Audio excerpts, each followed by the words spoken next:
Seorang siswi SD di Kecamatan Makassar, Jakarta Timur menjadi korban prostitusi online yang dilakukan oleh pemuda berusia 19 tahun. Remaja berusia 13 tahun itu dijual oleh pelaku melalui aplikasi michat di apartemen Kalibata City, Jakarta Selatan. Modus yang digunakan pelaku yakni Open BO atau booking online. Diketahui pelaku yakni RB merupakan kekasih korban EN.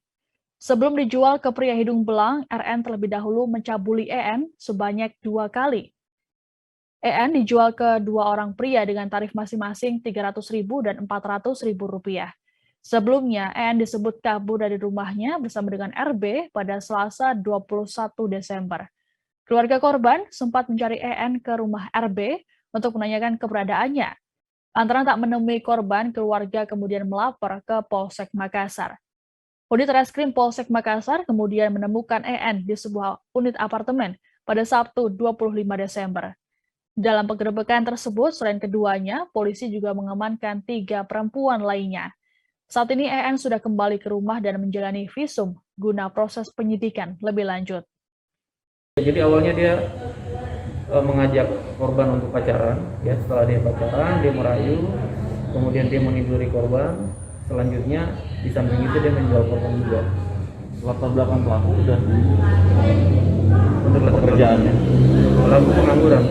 Iya, Pak Kasat mau menjelaskan aja apa korban sendiri emang masih duduk di bangku kelas 6 SD dan Oh ya, jadi korban itu masih berumur 13 tahun dan sekarang masih kelas 6 SD.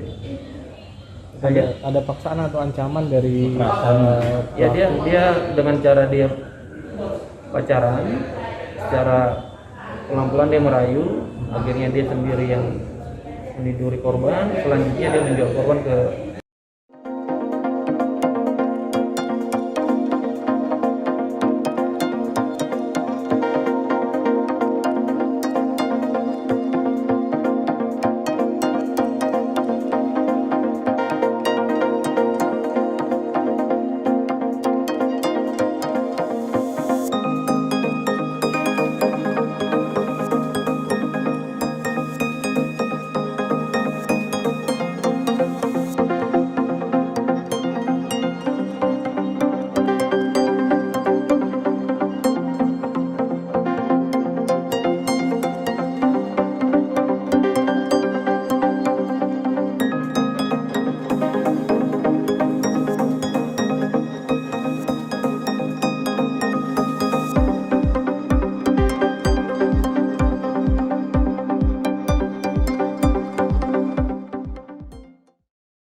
Jangan lupa subscribe, share, komen, dan like ya.